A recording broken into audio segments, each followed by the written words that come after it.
Alright, Shalom, Shalom. I want to start first by giving all praise, honor, and glory to Yahweh, Bahawashem, Yahweh Shah, Bahawashem Makakadash. Double honors to the head elders and apostles of Great Millstone. Shalom to the hopeful elect.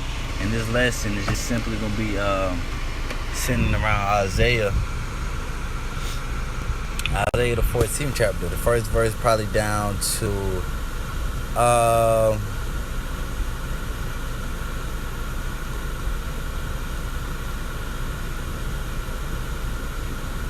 wherever the spirit, however long the spirit allows me, but it is based off of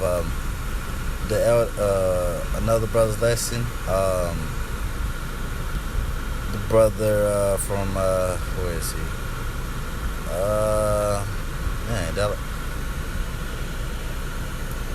GMS Awakening. No, that was Salaki. GMS Vegas sit downs, and it was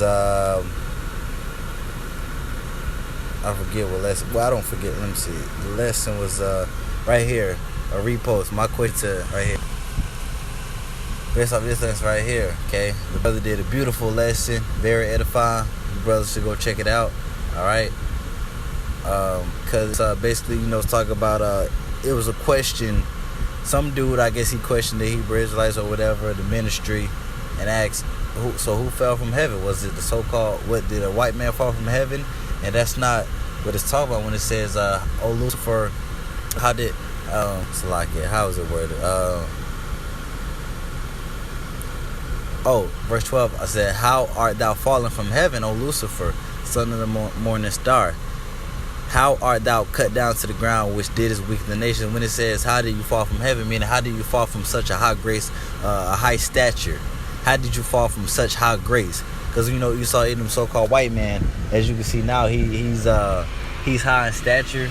All right, his kingdom is very he has a very, if you want to say, successful kingdom, or was successful, but now it's falling. All right, and he was just at the top of the food chain. The question here is being asked, how did you go from such a high state to becoming basically a slave? Because that's what's going to happen. You saw so-called white men, they're going to go into captivity, go into slavery. All right. So the question that's being asked is, how did you come from such a high grace, a high stature? How were you so successful to becoming the weakest thing on the planet Earth? All right, that's because Yahweh Shem Yahweh Shah. Yahweh Shem Yahweh Shah is the reason why the so-called white man, why this devil is going to go down. He's going to go in captivity. Okay, he's going to go from that heaven estate, right? Living living as if he think he's a god. He's living, such a beautiful lifestyle. He's rich, got all these riches. He, private planes. You got skyscrapers. He could look down upon people. How did you go from that to being so successful to becoming a fucking gum on the bottom of a shoe? Okay, gum on the bottom of a piece of shoe. A piece of gum on the bottom of a shoe. Right? Let's go ahead and go to this Isaiah 14. Let's jump right in there. All right, this is Isaiah 14, Isaiah the 14th chapter, the first verse. It says, "For the Lord will have mercy on Jacob and will yet choose Israel." I mean, he's going to choose Israel as a whole, the northern kingdom and the southern kingdom, which consists of the so-called Negroes, Latinos, and Native Americans. All right, that's what the Lord going to choose. It says, "For the Lord will have mercy on Jacob and will yet choose Israel, and set them in their own land." So yeah, he's going to take us back home. He's going to set us in our own land, which is what? Israel. Okay, Israel is our homeland. The Middle East, he's going to say. Jerusalem, that's our homeland. All right, so he's going to take us back over where we belong. It says, "And the strangers shall be joined with them, and they shall cleave to the house of Jacob." All right, those strangers are talking about the Israelite foreigners, the Gentiles, who are Israelites. Okay, the Israelite Gentiles. That's the strangers, the people who don't know that they're Israelites, or who's not following after the Israelite custom. All right, the law, statutes, and commandments that the Heavenly Father. Those that are of the uncircumcised, as they would say, as we would say. Verse 2, it says, "And the people shall take them and bring them to their place, and the house of Israel shall possess them in the land of the Lord for servants and handmaids." Now the people right here are talking about the other nations, right? Starting first and foremost with the so-called white man. right? The so-called white man, the Edomites, they're going into hardcore bondage, like like how they put us in, okay? But 2 times worse. The scripture says, double into her. How's it worded?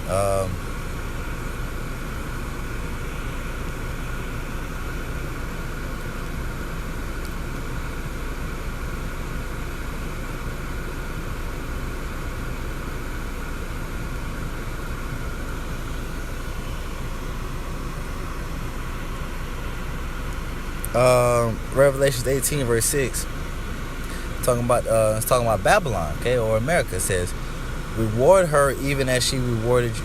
Here, let's just go into it. All right. Yeah, we can start at verse 1 to tell you this, talking about start at verse 1, read verse 2 to show you this, talking about Babylon. All right. Verse 8, Revelation 18, the first verse, it says, and after these things I saw another angel come down from heaven, having great power, and the earth was lightened with his glory. And he cried mightily with a strong voice, saying, Babylon the Great is fallen, All right, Babylon the Great, also known as America, and has become the habitation of devils, and the hold of every foul spirit, in the cage of every unclean and hateful bird. For all nations have drunk of the wine of the wrath of her fornication. This is how you know this is also talking about America, because the whole earth, if you got eyes to see, right, if the Lord gave you that spirit, you can clearly see that America has made the whole earth drunk with its wine of fornication.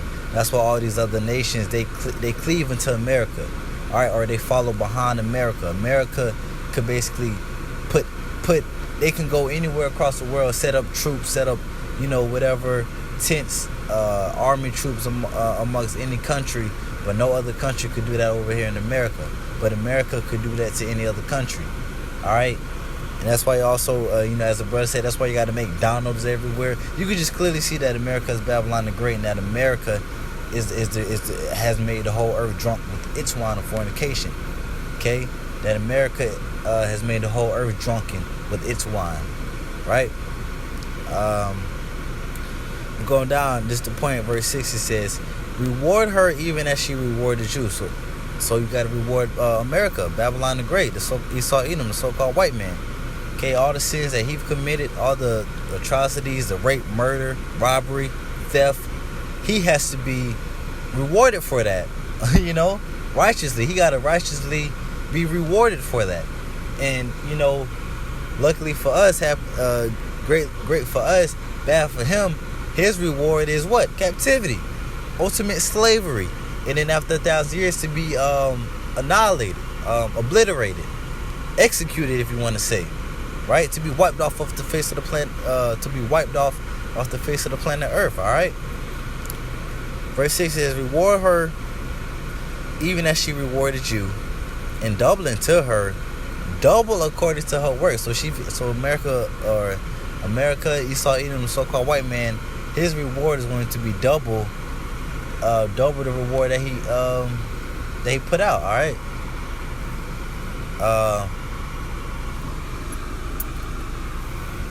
Says, reward her even as she rewarded you, and double unto her according to her works, and the cup which she hath filled to her double. All right, so this place is going to get double the punishment, right? Double the punishment. I'm gonna read verse 7. It says, "How much she have glorified herself and lived deliciously." Now tell me, who is that talking about? Is that not talking about America, also the so-called white man in his kingdom? Cause this man, he's lived deliciously. He's benefited off the hard work of the Israelites. Mainly his kingdom, America, has benefited off the hard work, the blood, sweat, and tears of the so-called Negro, Latino, and Native Americans, Salakia, right? So this man been glorifying himself, thinking he is the Most High. When we read 2 Thessalonians, he exalted himself above the Most High, thinking he is the Most High. You got to get rewarded for that, man. You got to get punished for that, all right? It says, "So much torment and sorrow give her. For she saith in her heart, I sit a queen, and am no widow, and shall see no sorrow." So this is what this devil thinks. He thinks he's not going to get rewarded for everything that he's done to the planet Earth. Well, you got another thing coming, buddy. right? You got that mistaken. Because you're going to get rewarded for all your sins, man. All your iniquity. The Most High got to pay you back, right? Righteously. Go ahead, go back to this Isaiah 14, verse 2. It says, And the people shall take them and bring them to their place, and the house of Israel shall possess them in the land of the Lord for servants and handmaids. And they shall take them captives, who captives they were. Does it not say in the book of Revelations, I believe the 13th chapter, he that leadeth into captivity shall go into captivity? I believe it says that. Yes, it does. It says, and they shall take them captives who captives they were, and they shall rule over their oppressors. Now let's sit back and think for a minute. Who is our oppressors?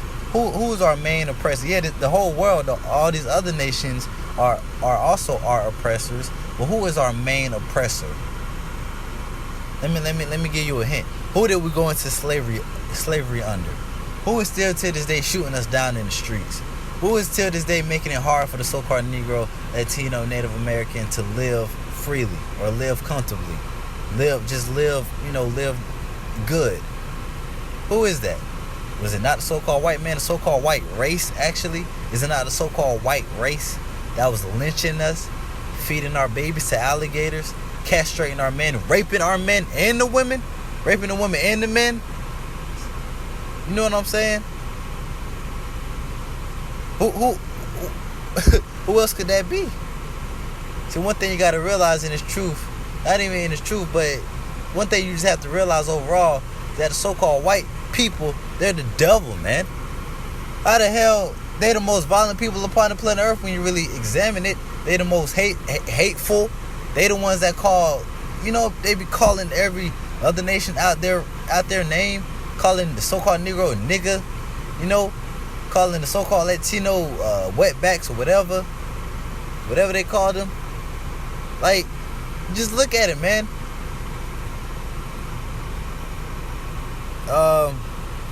Verse 3 says, and it shall come to pass in the day that the Lord shall give thee rest from thy sorrow, and from thy fear, and from the hard bondage wherein thou was made to serve. Yeah, man, the Lord's going to give us rest from all that.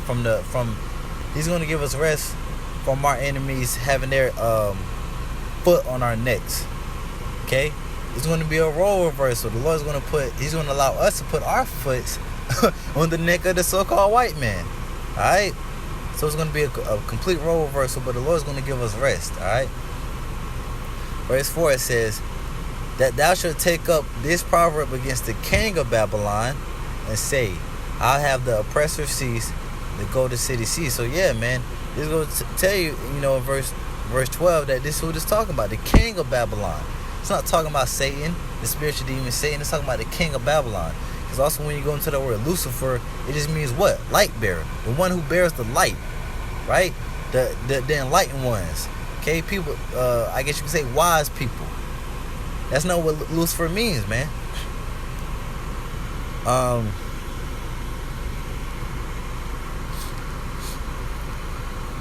So yeah, the oppressor is going to cease it. His kingdom is going to cease. Babylon the Great, and also the king of Babylon. Which the ultimate king of Babylon is what? The Rockefellers, Rothschilds, the 1%, as they say.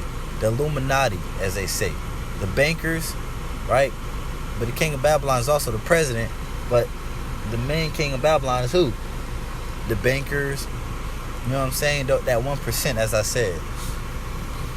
Verse 5, it says, the Lord have broken the staff of the wicked and the scepter of the ruler. So yeah, the Lord is going to break your staff. He's going to break your stability, as they say.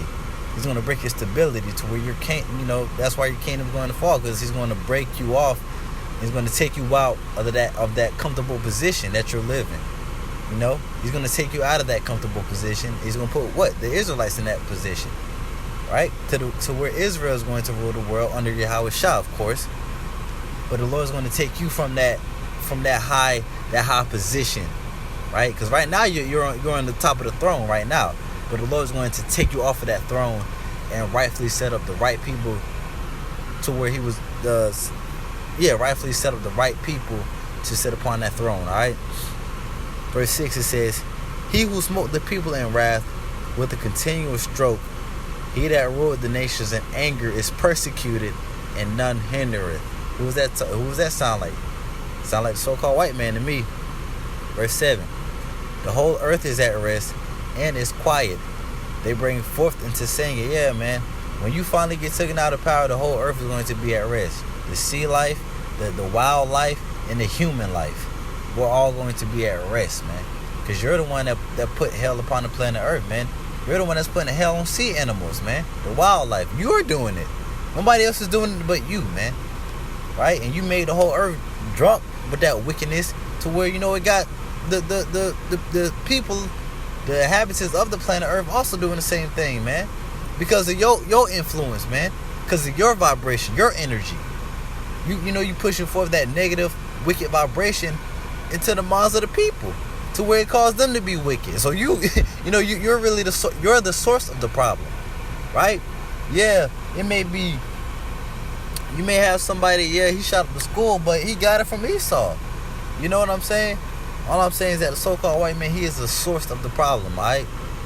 Verse 8, it says, yeah, the fir trees rejoice at thee, and the cedars of Lebanon, saying, since thou art laid down, no feller is come up against us. Verse 9, hell from beneath is moved for thee to meet thee at thy coming. Yeah, hell meaning a low estate, right? Because hell is what? Hell is nothing but the grave, all right? Something that's underground. So hell, or a low estate, is going to meet Esau, man. Right? That's where he's going to go. He's going to go to that low estate. Also hell. He's going to, also known as hell. Which, like I said, hell is just nothing but a low estate or the grave. It says, it stirreth up the dead for thee, even all the chief ones of the earth. It have raised up from their thrones all the kings of the nations. All they shall speak and say unto thee, art thou also become weak as we? Art thou become like unto us? Yeah, man, people they're gonna look at the downfall of Esau as an astonishment. Because like, damn, man, you was once the king, man. You was once on top, man. You was once the rulers of the planet Earth. What happened? You became, all these other nations, they go, what happened? You became like us now, man, on the lower state, right? Verse 11 says, thy pomp is brought down to the grave, which is hell. Is the grave? Hell is the grave, and the noise of thy vows. The worm is spread under thee, and the worms cover thee. All right. Verse 12. I'm going to go ahead and here after verse 12 says, how art thou fallen from heaven, fallen from a high stature, a high position, O Lucifer, light bearer. The wise people, if you want to say, wise men. Son of the morning, how art thou cut down to the ground, which didst weaken the nations? Yeah, and he did weaken the nations, man. That's why for a long time nobody wanted to go to war with America, man, because they realized America was the strongest power force, right? And he had America, Babylon the Great, they had the authority to basically take down any other nation, man. Okay, they're the reason why all these other nations are suffering, because let's say oil is struck over here at let's say Puerto Rico, for example. That's why Puerto Rico is so poor, because Esau literally went over there and took all the resources from Puerto Rico. And that's literally what Puerto Rico means, rich port. Okay, rich port, a place where riches are there. Resources. It's a place of a lot of resources, basically. All right.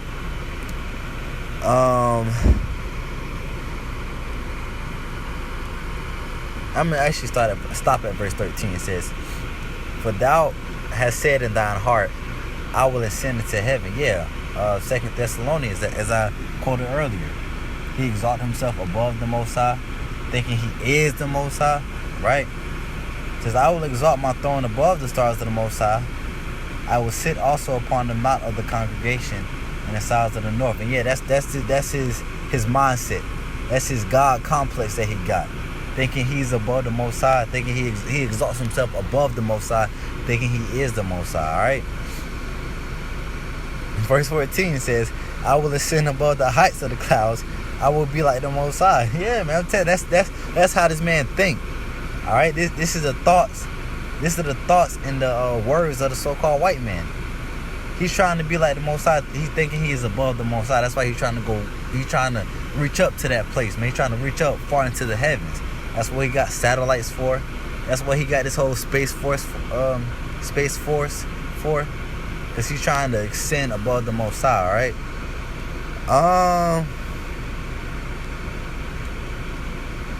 Yeah, the point is basically made. All right, just a little, quick one to go in Isaiah 14. All right. Very edifying. I hope it was edifying. All right. So with that, I want to give all praise, honor, and glory to Yahweh, Bahawah Shem, Yahweh Shah, Bahawah Shem Rakakadash, Salaki. I want to give all praise, honor, and glory to Yahweh, Bahawah Shem, Yahweh Shah, Bahawah Shem Rakakadash. Double honors to the head elders and apostles of Great Millstone. Shalom to the hopeful elect. Yeah, like I said, I hope this lesson was edifying. Until next time I say Shalom.